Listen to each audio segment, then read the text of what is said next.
Chapter 3, A Sharp Right Turn on the National Road, Part 8.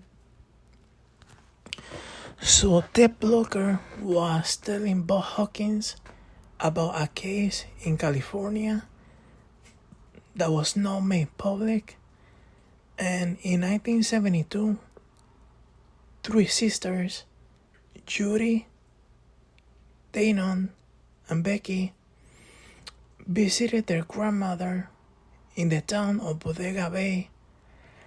They left at 6 p.m. for a 2-hour return trip, but they got home at midnight, 4 hours late, and the parents got upset and they even called the state police, thinking that the daughters were involved in an accident, and the girls had no explanation. Danon and Judy, they remember driving over the same bridge twice in the same direction, but there was no explanation for this, and they knew the area that they were driving in pretty well, and the car that they were using did not have enough gas for a 6-hour drive.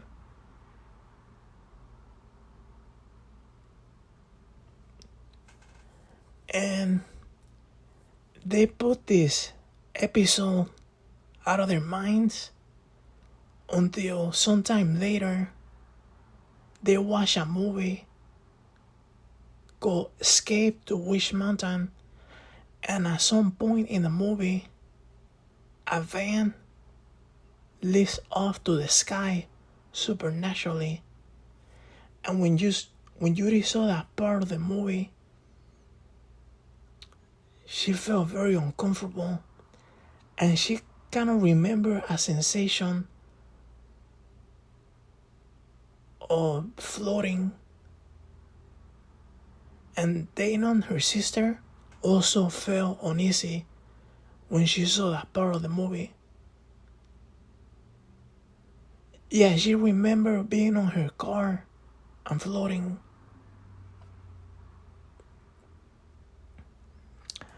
So Judy just put this out of her mind until 1977, when she was visiting a friend in Yolo, California, and she saw a UFO on her way home. And she described the UFO as a typical distant nocturnal light.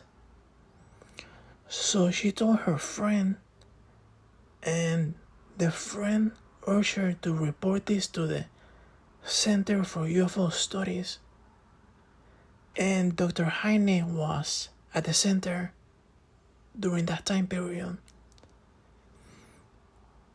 So in 1977, Judy was hypnotized, and the first thing that she remembered was that her car was not responding to her control, that the car was moving by itself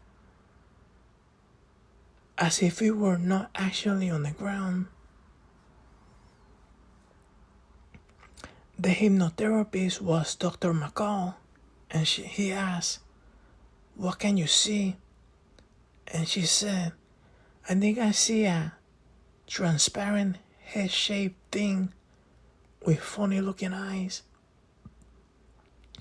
I don't want to see it." Dr. McCall asked, "Why don't you want to see it?" "Judy, because it scares me." And she started sobbing.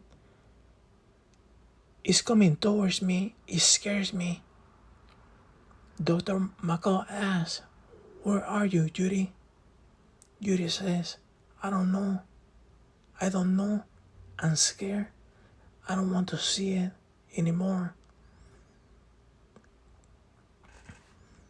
So Dr. McCall asked her to describe the captors' heads, and she said that they looked like ordinary people's heads, but they don't have any hair anywhere.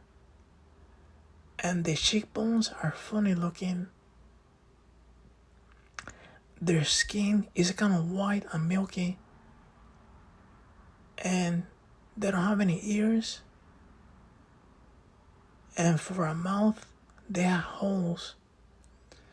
Inside the UFO, Yuri recalled seeing 3 distinct types of creatures, one of which was a woman, entirely human. So this abduction with the sisters has some similarities to Stephen Kilburn's abduction, because neither Judy nor Danon and Becky was asleep when this was happening, and Stephen neither had any conscious recollection of a UFO sighting. And then Budd Hopkins was thinking, well, like maybe this is like the tip of the iceberg. There might be more abductions. So other similarities between the Judy and Stephen case was that the automobiles were under external control. In many UFO encounters, drivers have said that their electrical systems have failed and that their engines have died, only to come back when the UFO disappears. And there are other reports of automobiles lifted off the ground and moved with driver and passengers inside. So, in a case that Budd Hopkins investigated in late 1978, 2 nurses in central Tennessee were stopped late at night at a village traffic light, and a large domed craft landed on the road ahead of them. And the driver was startled when the vehicle began to move without her pushing on the gas. They traveled about 500 feet before the car halted and the motor stopped.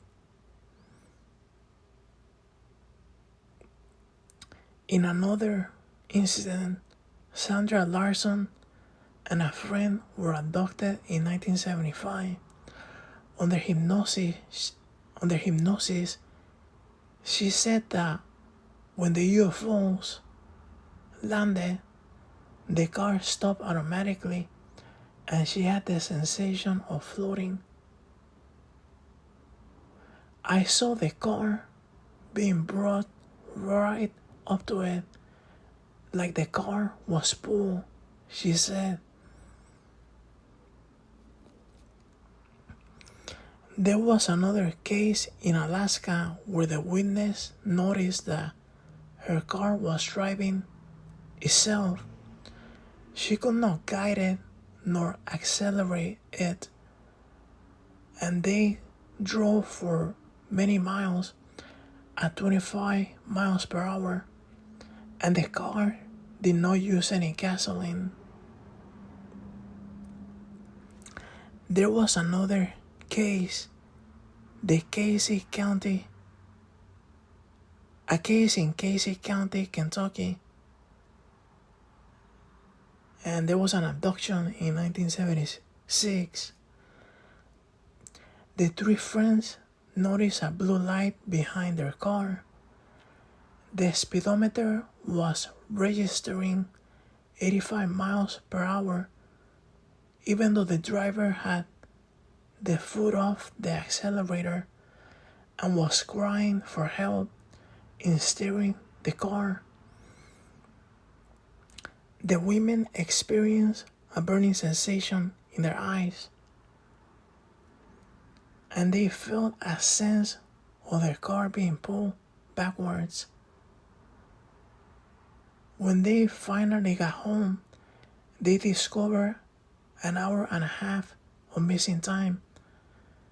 And through hypnosis, their abduction and examination aboard the UFO was uncovered. And Budd Hopkins was saying that in many abduction cases, if there are 100 bits of information, 80 of those bits of information can be found in previously investigated cases, and the 20 remaining bits of information are brand new. And Dr. Clamar just said that trying to uncover traumatic events through hypnosis is a very time-consuming undertaking. And by the fall of 1975, Stephen had begun consciously remembering more new events from his experience. And he also said that he was examined by his captors.